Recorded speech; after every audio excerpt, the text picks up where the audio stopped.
அண்மை செய்தியை பார்த்துக் கொண்டிருக்கிறோம். தலைமை நீதிபதியை தாக்க முயன்றது ஏன் என்பதற்கு கடவுளிடம் கேளுங்கள் என்றதால் தாக்க முயன்றேன் என்று போலீசிடம் சிக்கிய மூத்த வழக்கறிஞர் பரபரப்பு வாக்குமூலம் அளித்திருக்கிறார்.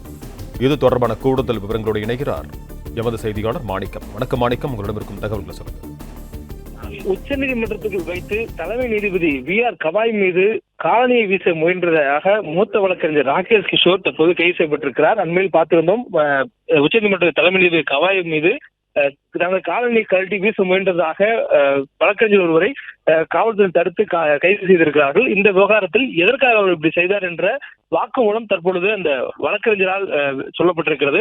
உச்சநீதிமன்றத்திற்கு வைத்து தலைமை நீதிபதி முன்பாக காணொலிகளை அவர் கலட்ட முயன்ற போது அருகில் இந்த பாதுகாவலர்கள் உடனடியாக செயல்பட்டு அவர் தடுத்து நிறுத்தியதால் இந்த தாக்குதல் என்பது முறியடிக்கப்பட்டது. அதனைத் தொடர்ந்து அவர் பாதுகாவலரால் வெளியே அப்புறப்படுத்தப்பட்ட பின்னர் காவல்துறையினரால் அவர் கைது செய்யப்பட்டார். கைது செய்யப்பட்ட பின்னர் அந்த வழக்கறிஞர் ராகேஷ் கிஷோர் என்பது தெரிய வந்தது. மேலும் அவர் கொடுத்திருக்கக்கூடிய இந்த வாக்குமூலத்தில் உச்சநீதிமன்றத்தில் ஒரு வழக்கின் பொழுது சனாதனத்தை அவமதிப்பதாக உச்சநீதிமன்ற நீதிபதியுடைய கருத்து அமைந்ததாகவும் அதனைத் தொடர்ந்து இதுபோல் அவர் செயல்பட்டதாகவும் தெரிவித்திருக்கிறார். குறிப்பாக கஜுராஹோ கோவிலில் கடவுள் விஷ்ணு சிலையை மீண்டும் நிறுவ வேண்டும் என்ற ஒரு மனு மீதான விசாரணையின் போது தலைமை நீதிபதி கவாய் தெரிவித்திருக்கக்கூடிய கருத்தின் காரணமாக அவர் மீது தாக்குதல் நடத்துவதற்காக முயற்சி செய்தேன் என்று ராகேஷ் கிஷோர் தெரிவித்திருக்கிறார்.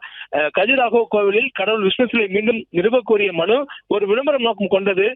மீண்டும் கோவிலில் விஷ்ணு சிலை வைக்க வேண்டும் என்றால் கடவுளிடமே கேளுங்கள் என்று நீதிபதி கவாய் அந்த விசாரணையின் போது கருத்து தெரிவித்ததாக வழக்கறிஞர், அதாவது உச்சநீதிமன்ற தலைமை நீதிபதி மீது காலனியை கழட்டி வீச முயற்சி செய்த வழக்கறிஞர் ராகேஷ் கிஷோர் இந்த போன்ற ஒரு வாக்குமூலத்தை கொடுத்திருக்கிறார். மேலும் சனாதனத்தை அவமதிக்கும் வகையில் பேசியதை என்னால் ஏற்றுக்கொள்ள முடியவில்லை, அதனால் தாக்குவதற்கு முயற்சி செய்ததாகவும் அவர் தெரிவித்திருக்கிறார்.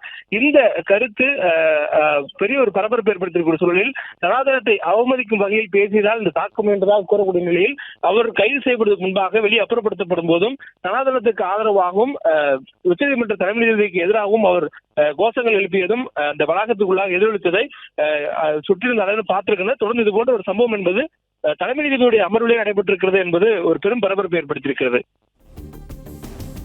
பிளே ஸ்டோர் மற்றும் ஆப் ஸ்டோரில் இருந்து பாலிமர் செயலியை QR கோடு மூலம் பதிவிறக்கம் செய்யுங்கள்.